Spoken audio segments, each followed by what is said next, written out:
Hello and welcome everyone to Chanel and Muck Boots. I'm Suzanne Capperl, your host, and today we are back in the UK. We are having a special guest, Kate Markland, and Kate is a physiotherapist, which in the United States is similar to a physical therapist. She has a fascinating story and incredible background about growth, owning her own business, and especially what it's like today being a self-employed woman, an entrepreneur, and trying to navigate everything that's going on with this global pandemic, COVID-19. So today we are going to be talking about living and leading in uncertainty, but I want to give you a little bit of background about Kate first. She is the owner of the Markland Clinic, and she has also developed what is called the Markland Method, and we're going to be talking about that as well.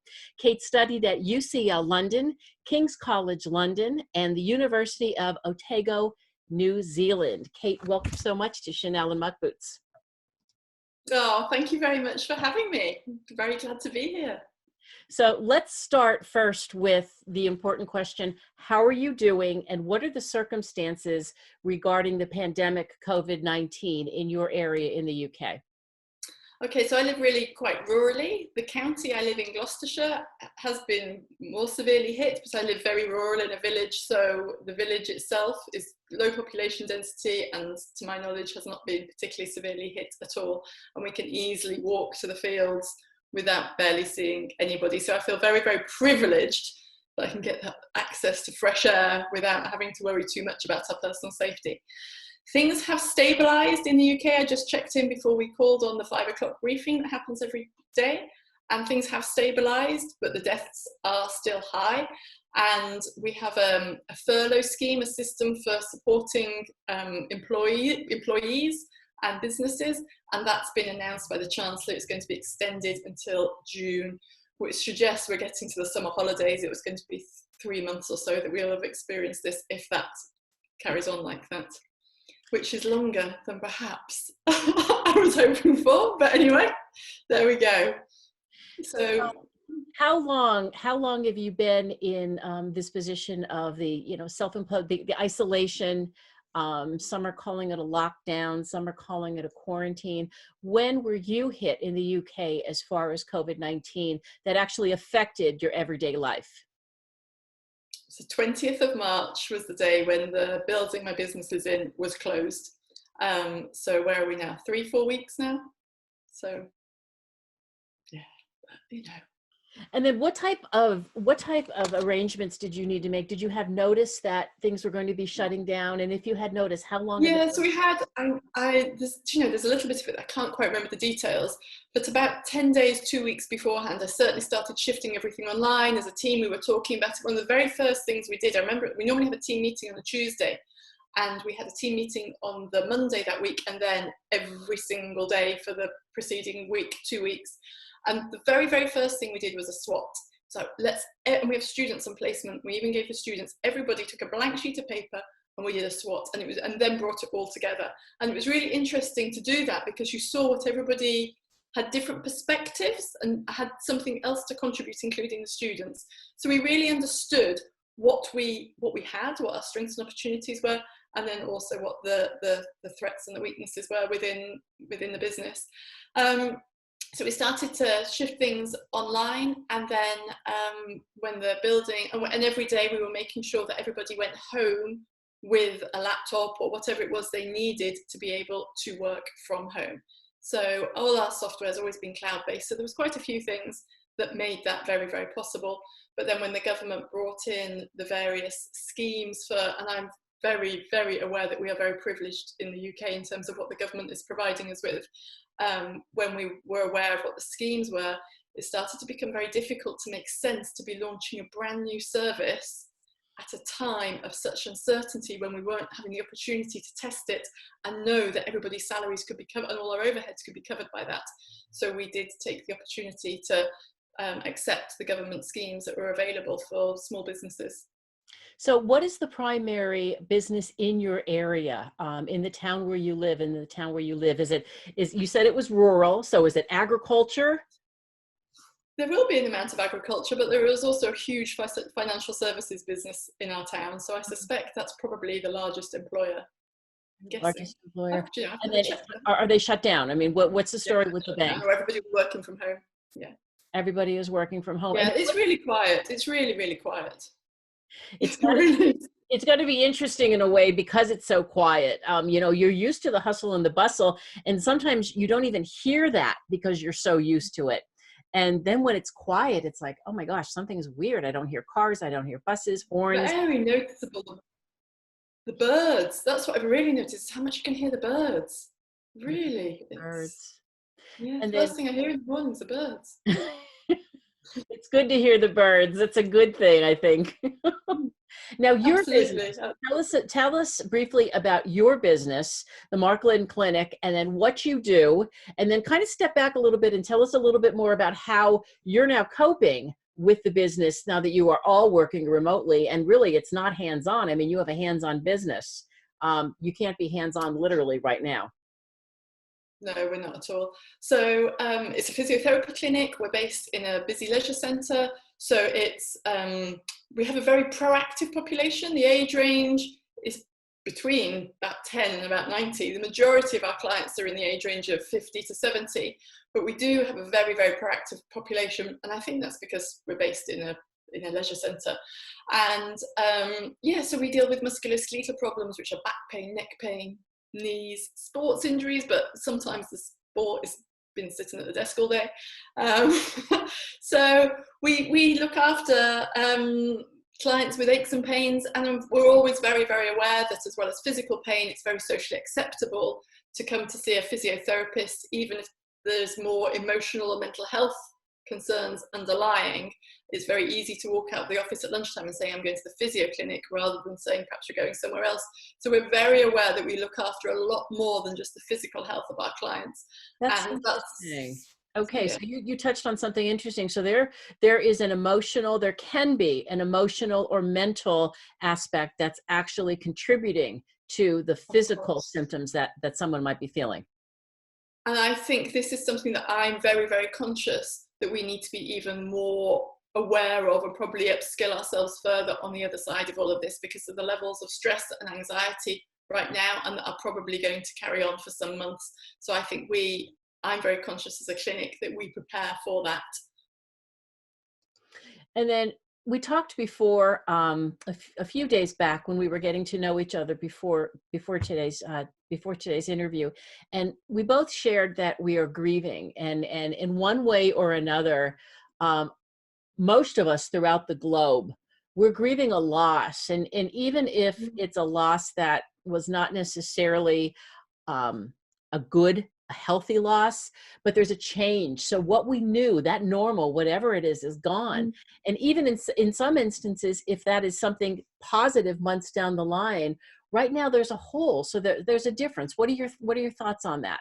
Yeah, I mean, totally. I really believe that as a globe, as a race, we're grieving for the loss of what was, on the uncertainty of what will be, and that there's different people who are reacting in different ways and at different times. And it's about accepting, I think, and being aware of that. And certainly as the owner of my business, when I talk to the different team members, being really aware different people are in a different place in time, and that is okay.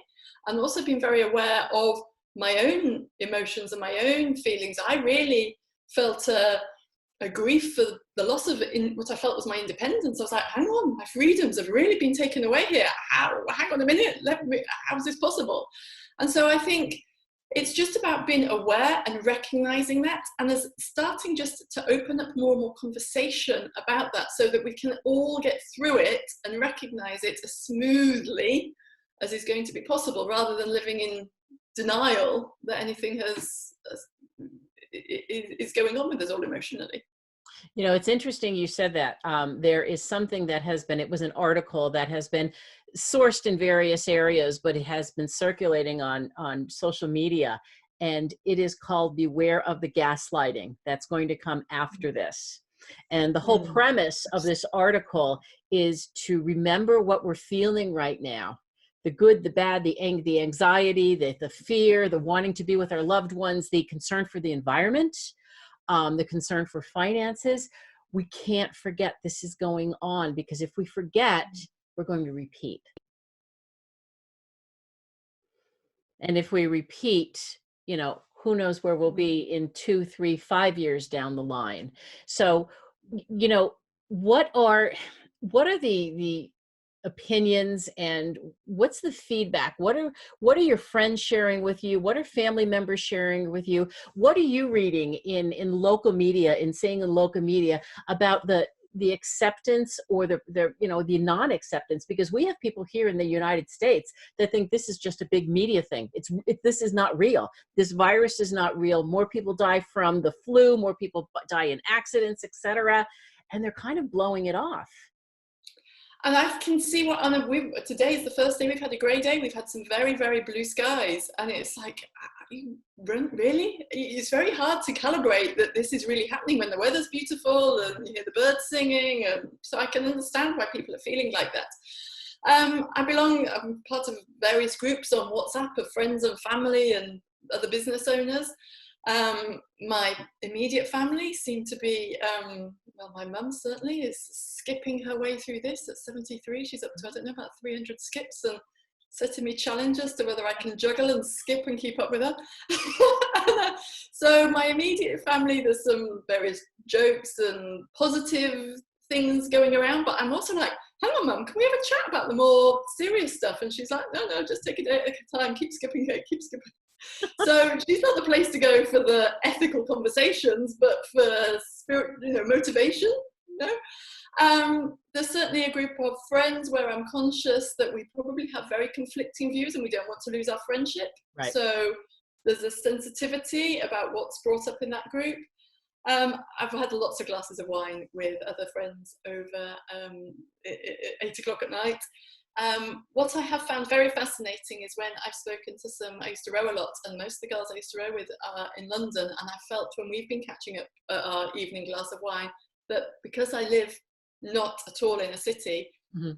There is quite a big difference between what's going on in London and the intensity of what's going on there compared to what I'm experiencing where I live. So I feel very respectful of being aware that they're much more densely populated and their restrictions are probably a lot greater. In terms of their park will be very, very densely populated, where I mentioned I can walk to the park and barely see anybody. With regards to the small business owners that I belong to, that's been an incredibly supportive group in terms of we've been allowing each other to have challenging conversations and bringing up things that we're struggling with, but there's also a real creativity. How can we create something better? And a sounding board of sharing ideas. And it's only about, I think, 6 of us in it. And I've really found that very, very inspiring, that the overall tone is to support each other with creating something better on the other side, but equally allowing ourselves the space to bring up the frustrations or the challenging questions without fear of judgment. Is there anything, that's fascinating, the creativity, is there anything you can share that comes to mind that has been helpful for you as far as you getting together with your friends and coming up with brainstorming and coming up with creative ideas, how to make something good come out of all this? Yeah, well, I mean, one of the first examples, there's 2 particular examples. One of them is I feel very, very focused. And I think for me, this is something that's very clear. My destination hasn't particularly changed. If anything, it's just got clearer on this. So I think if you're very clear on what it is you want to achieve and what your outcome is, then if you can keep a focus on that right now, and it stops some of the distraction because you know exactly where you're heading. And I found that I still know where I'm heading, and I've got more committed to that. And so that, for me, is with regards to showing other clinicians and clinic owners how to run a business based on anatomy and physiology, show them a business as a living thing and put it in their language of structure and function. And to me, that has become even more critical, because once care of the community moves from hospitals to the community, small clinics are going to need to be able to make a significant contribution to the well-being of their population. But already I'm very aware that a lot of clinicians care so much about the patients, they forget about the health of the business and forget about themselves. So if I can just show them how to run a business in language that's already familiar to them, I know it will make a big difference to them, because it already has done to the people I've already worked with. So I feel much more committed to that. So I think if there's a problem, just solve it, find the answer to it, and commit to it.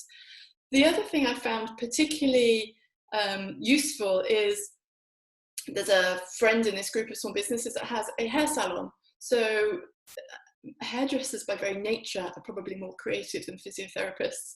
So I've really appreciated the similarity in our businesses and what we're going through and there, but also there's definitely more creative inspiration perhaps coming from that industry than perhaps mine. So that's led me to creating a regular podcast series where I've been interviewing and talking to other healthcare practitioners, and it started to get out of the UK so that we can share ideas and become more collaborative rather than so competitive about how we can evolve our service and be innovative on the other side. You touched on something so important: collaboration and not competing. That's how you grow collectively. Yeah. And I really feel for my profession that you could see it happen in that as physical therapists, and I think it's the same in the States, when you train, you do the acute hospital work. So there was a real shock, I believe, within the profession that doesn't work in hospitals, that are we still valued? Because the personal trainers are jumping up and down, showing everybody how to get fit. The hospital acute physical therapists, physiotherapists are dealing with the crisis. What's our role? So I think we really had to take a week or two to understand that we are really important, and we're going to be critical on the other side to the community's well-being, or some people are doing online and telehealth right now as well, and making sure that we value what it is that we do bring to our population. And the more we can share ideas and innovation, the better we all will be, and we make sure that the profession continues to thrive and meet the community's needs. So when you're talking about showing others how to take their business, which is about health and wellness, so you talk about taking aspects of what you would apply to a healthy body, healthy mind. I mean, this is holistic. So this is everyone, mind, body, and soul. So how do you transfer that and take that and apply it to a business model? So to me, a business is a living thing. It has anatomy and physiology to it. There are 6 organs. You start off with what is your asset? Mm-hmm. Then how do you communicate that, which is the voice of the business? That's your sales and marketing. Then the heartbeat of the business is the delivery of the client experience, the delivery of the service. Then you come round to the peripheral nervous system, which is the listening, the gathering all the feedback, what are clients saying, and how do you then need to evolve your asset based on that? Then you have the financials, mm-hmm. and the KPIs and all the data, and then you have the risks, which is like the immune system, and you've got to make sure that that's healthy and able to do its job and mitigate against them as much as possible. And in the middle you have the white space, which is what's your purpose? Why are you even here? And I would imagine this clicks perfectly with those in the medical profession. And I think certainly as soon as I could see it like that, it made huge sense. And I shared it with my team, and you could see the pennies dropping. And the movement is the flow, because now you understand actually with sales and marketing influences how many clients we come through the door. When we listen to the client feedback, that influences how we evolve the asset. Obviously, the payment process needs to be smooth and fit in with this. And if we have any raging problems, then that takes over and floods everything. So, and then I started to share it with other clinicians, and you could see pennies were dropping. It's so because we live in a world of structure and function. Previously, I'd found that business education didn't have these interconnections in the same way as I was used to. So once I could have this anatomy and physiology and this flow around, it was like, oh, now I'm on familiar ground again. Now I can assess and diagnose my business. So of course I need to teach the structure, and then the specifics of each organ. But overall, I've got a concept, I've got a framework that I'm comfortable with. I'm on safe ground now, and it's not an alien language. What was your aha moment? I mean, when did this click for you? This is fascinating. I'd always be pretty numerically literate, and so I was very aware that I looked at numbers and data anyway, and KPIs, but I was missing an interconnection. And then I watched a presentation one day, and the chap that was presenting it didn't know what I was seeing, but to me I was just seeing anatomy and physiology. and then we worked together for a little while afterwards and developed it. And if you take it to a granular level, to me it works on cell biology. It's basically each organ can be also seen as an individual cell. And prior to physiotherapy, I studied genetics. So this also, it's like, if everything we see the cell, there are 6, but that just expands to 6 organs or 6 people in your business or 6 departments, however you view it. So there was one penny, but I was just, this is what I've been looking for. I've been looking for a structure. I've been looking for my skeleton. And you develop this, and now you take this and you teach other similar organizations that are in the medical field how to do and how to replicate basically what you designed. Yeah, and if you take it further, you can start to see it like a helix. So there are layers. So you start off at the bottom with what it means for you as the owner, then what it means for you as the business, then for the team, and then ultimately for the client, because that's who you're serving. But it becomes a helix. I've got it drawn out as a helix of DNA as well. So yeah, and you're just then on familiar ground. You're not in alien territory. Right, right. And how well was this received? I mean, was this something that you really needed to pitch several times, or did you have individuals go, oh my gosh, this... Well, so no, I only launched it in January. So you launched it in January of 2020. Yeah. And then we get a pandemic. Yeah. Oh my gosh. So there will be another launch again. So I only launched it in January, but yes, the clinicians that could see straight away. The clinicians I spoke to, you could see it. It's just, it's our familiar territory. We're in structure and function. This is the world we live in. It's what all our training is. And so it wasn't, it feels more like education than and raising awareness. So back to the grief part that we spoke of a little while ago. You basically have the freedom, you can leave your home. Do you need to practice social distancing, or you don't have a lot of crowds around you? So are you good in that area where you don't have to watch out really where you're walking? You're conscious of it, and I have a little boy who's 6, so he's conscious of it. So you're conscious of it, and we can still talk to the neighbours, but you're conscious of, so yes, you're conscious of the social distancing, but yes, we are still going out. And yeah, I very much believe in the importance of exercise. So we're in the back garden a lot, and then we do go to the park every day and take a ball and have a throw around. And yeah, if you see the odd person on the way, yeah, everybody's keeping a couple of meters apart, but I don't live in a hugely densely populated area, so you're not having to it's most noticeable when you go to the supermarket. That's where it's most apparent, I think. And then what about London? Now, what are the conditions in London as far as, obviously it's much more intense and dense. Are masks required?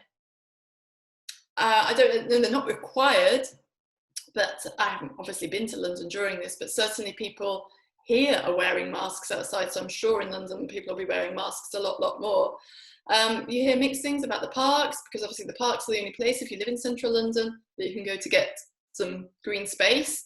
And if you lived in London, you probably live in a flat, or if you live in central, and then you might want to get out. But I keep hearing, we see reviews on the media that the parks are getting too densely populated, but then it's very difficult, isn't it? Because if you live in a very small flat, you probably desperately want to see some green space.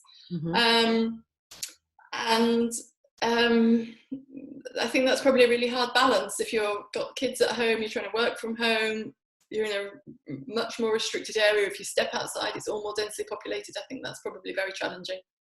Do you feel that the information you are receiving is being delivered in a timely manner? Do you think the government and the media, you could pretty much understand, comprehend, and trust what's being put out there?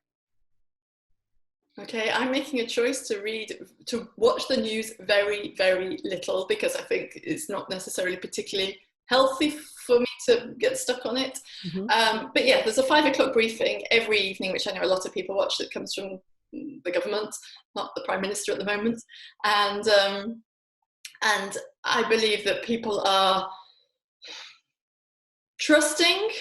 We don't have a choice but to trust it. I don't think anybody believes that they're being deceitful. I think nobody knows what the best thing is to do in this situation, do they? So I trust that they're doing the best anybody could in this particular situation Mm-hmm. and making the best judgment calls they can. I think there's a lot of us who would start to like to understand a little bit more, whatever the time frame of it is, how we're going to come out of this on the other side in terms of what's the staging of a return to more human movement and return to work and return to school is going to look like, even if we don't know what the date that's going to be. But I'm sure that will come in time. We have only a few moments left, and I'd like to ask you, Kate, what is it about this situation? So this global pandemic, what is it about that gives you anxiety? And what is it about this situation that gives you hope? Okay, I think we have to deeply trust ourselves, really deeply trust ourselves and know what it is we want to create and really just commit to that and believe that we can create it and what we have around us is going to be more than enough. Initially, I felt very, very anxious about the taking away of liberties, and this is how despotism is created, and that this is an opportunity for dictatorship. And then I relaxed about that quite a lot. And then the thing that worried me most, which again I feel like I've now got into a rhythm, was stagnation. Yes. So I'm not used to being still. Yes. Productive, active person. This is stagnation. I'm feeling really frightened about stagnation. But I think that I've now got into a much better rhythm of the day and the flow, although it's slower. I don't feel stagnant anymore. I feel like the movement's slower, but keep moving, just keep moving in every sense, in terms of being purposeful, in terms of having a rhythm to the day, in terms of food, a bit of exercise. It's not anywhere near as much as you might normally do, but there's still some flow. I don't feel suddenly like stagnant. Yeah, so you don't necessarily have to feel stuck. And in one of your videos that I was watching on Facebook, you talked about the importance of movement, that movement is everything. And even if you just finished a jog, as a matter of fact, and you were standing in front of a stream, and you were saying, even if something looks still, it's still moving. It continues to move, and the importance of movement. And I think it's also important physical, but also mental movement as well, whether it's reading or crocheting or needlepoint or drawing or writing a business plan, but you need to keep your brain moving as well. Feel purposeful with it. It doesn't have to be that you're going to decide to learn Russian overnight or anything crazy, but just something that's, yes, and creative. The importance of movement, mind, body, and spirit. Absolutely. So if you were going to offer your top 3 to 5 tips on the best way to help with anxiety, how to get through this, even if it's one day at a time, what would you recommend to my viewers and my listeners? What's the best thing, 3 to 5 things that Kate would do every day that would help someone else? Get up at the same time every single morning. Just get up at the same time every single morning. So you start with a rhythm. Have lunch at the same time every single day. Have dinner at the same time, bath time, bedtime, same sorts of time. So you've got some loose structure to the day. It doesn't need to be micromanaged, but you've just got some points of reference in the day to create a rhythm to the day. Then trust yourself. Just know that you're going to get through this, and deeply trust whatever it is that you want to achieve or create long term, even if that's really simply being able to just feed my family and have a peaceful life. Just trust that that's what you're going to create, and hold that. Don't get distracted by that, and know that everything around you is going to contribute to that occurring. And then keep moving, however slow it is, whether it's just going for a walk, doing some sit-ups in the front room, whatever it is. Keep some movement going, doing your crochet, doing a painting. Just keep something going so you feel you've just achieved something every single day, even as tiny as it is. It's doing the laundry, it doesn't matter. Step by step is still progress. You're still moving forward. Walking, just keep walking. And we could skip like your mom. I don't know that I can. The skipping rope's just arrived. I haven't checked, so I can keep up with that. Kate, this has been wonderful, and I am so grateful that you took time out of your Friday evening to spend time here with me. Thank you so much, and I hope and pray that in a few weeks down the line we could reconnect.